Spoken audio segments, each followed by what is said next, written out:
देवेंद्र फडणवीस आणि चंद्रशेखर बावनकुळे आज अमरावतीच्या दौऱ्यावर वरुडमध्ये भाजपच्या ग्रामीण महाअधिवेशनाला लावणार हजेरी।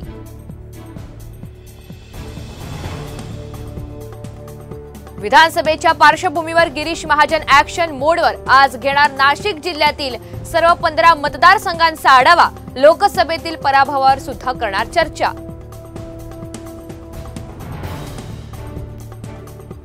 लाडक्या बहिणी कपटी आणि सावत्र भावाला धडा शिकवतील, मुख्यमंत्री एकनाथ शिंदे यांचा विरोधकांवर हल्लाबोल।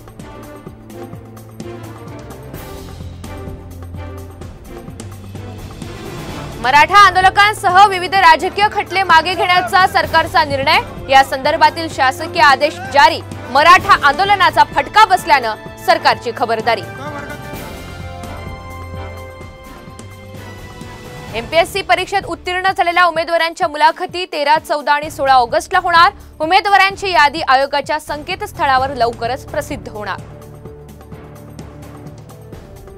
पुणे शहरातील रस्त्यांची खड्ड्यांमुळे चाळण, प्रशासनाचं लक्ष वेधण्यासाठी मनसेचं खड्ड्यांमध्ये मासेमारी आंदोलन।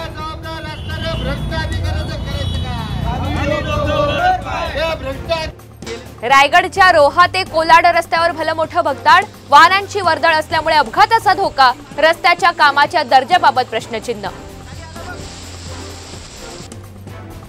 मेळघाटातील 22 गावात वीज नाही तर 40 गावांमध्ये रस्ते नाहीत। आमदार राजकुमार पटेल यांची माहिती, मेळघाट अद्यापही मूलभूत सुविधांपासून वंचित।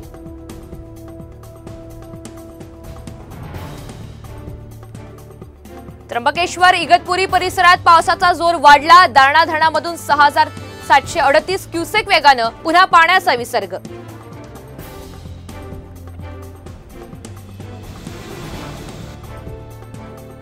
सिंहगड शनिवार आणि रविवारी बंद, अतिवृष्टीचा इशारा असल्यामुळे महत्त्वाचा निर्णय, पर्यटकांची मात्र निराशा।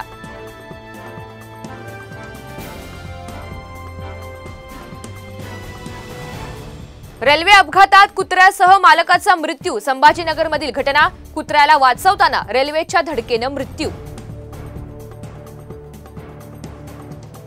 पराभूत झाले हे सत्य स्वीकारायला वेळ लागेल, कारण हा पराभव माझ्या कारकिर्दीत सर्वात कठीण।